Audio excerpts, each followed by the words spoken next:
1900176. Nah, di sini saya akan menjelaskan tentang teknik refleksi perasaan dan eksplorasi dalam konseling.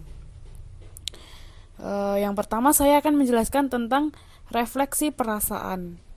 Nah, apakah yang dimaksud dengan refleksi perasaan tersebut?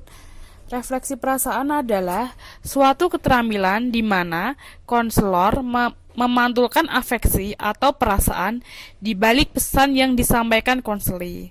Keterampilan merefleksi perasaan berusaha menyampaikan pesan yang berupa nada emosional kepada konseli. Hal ini dimaksudkan agar konselor memasukkan unsur empati terhadap apa yang dialami oleh konseli. Nah, berikutnya ada tujuan dari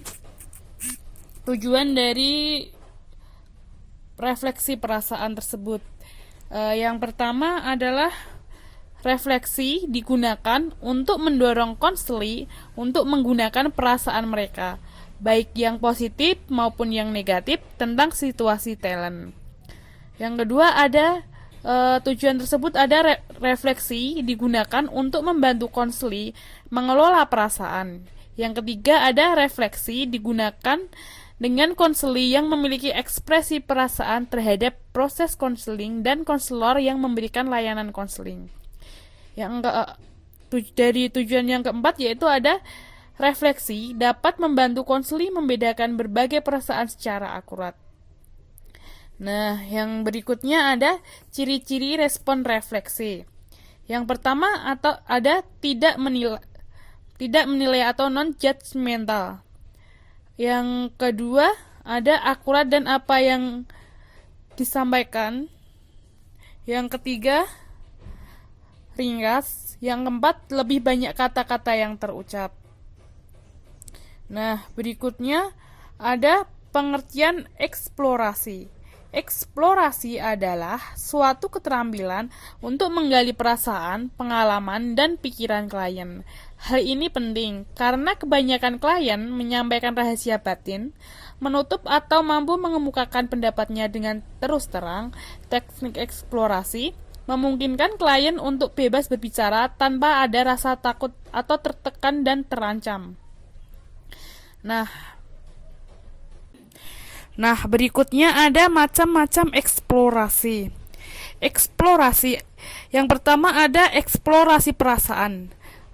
Eksplorasi perasaan yaitu keterampilan untuk menggali perasaan klien yang tersimpan. Konselor dapat menggunakan kalimat-kalimat untuk memulai keterampilan eksplorasi perasaan. Yang kedua ada eksplorasi pengalaman. Eksplorasi pengalaman yaitu keterampilan konselor untuk menggali pengalaman yang dialami oleh klien. Yang ketiga ada eksplorasi pikiran. Eksplorasi pikiran adalah keterampilan konselor untuk menggali ide, pikiran, dan pendapat klien. Dalam mengoperasikan keterampilan ini, konselor dapat menggunakan kalimat-kalimat berikut. Selamat siang, Bu. Siang, dengan kakak siapa? Nama saya Umi. Nah, untuk kegiatan kakak, untuk kegiatan sehari-hari apa nih? Keseharian saya sebagai mahasiswa, Bu. Nah, tujuan kakak kesini mau ngapain?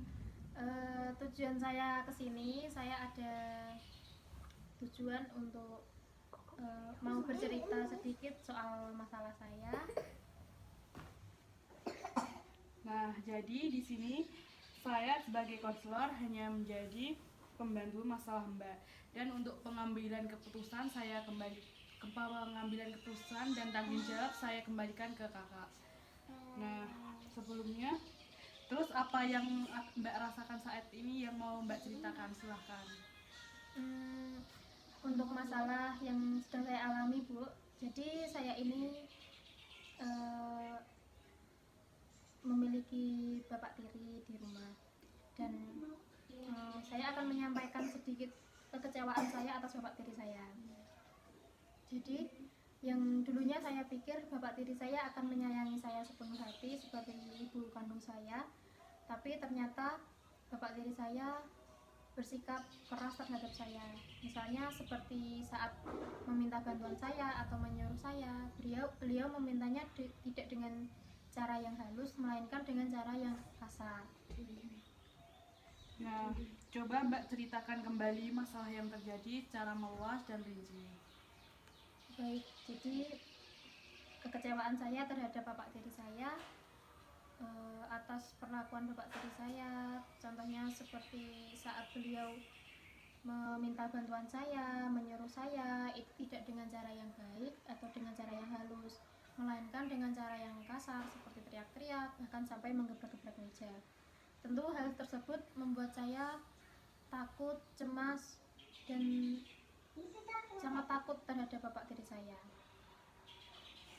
Emosi bapak tiri saya punya kebiasaan langsung lapar, merasa lapar, makan banyak, terus langsung tidur pulas begitu, Bu. Baik Mbak, kita kembali ke topik yang awal lagi ya. Tentunya saya juga merasakan apa yang Mbak rasakan pada saat ini. Nah, dan apakah Mbak menyayangi bapak tiri tersebut?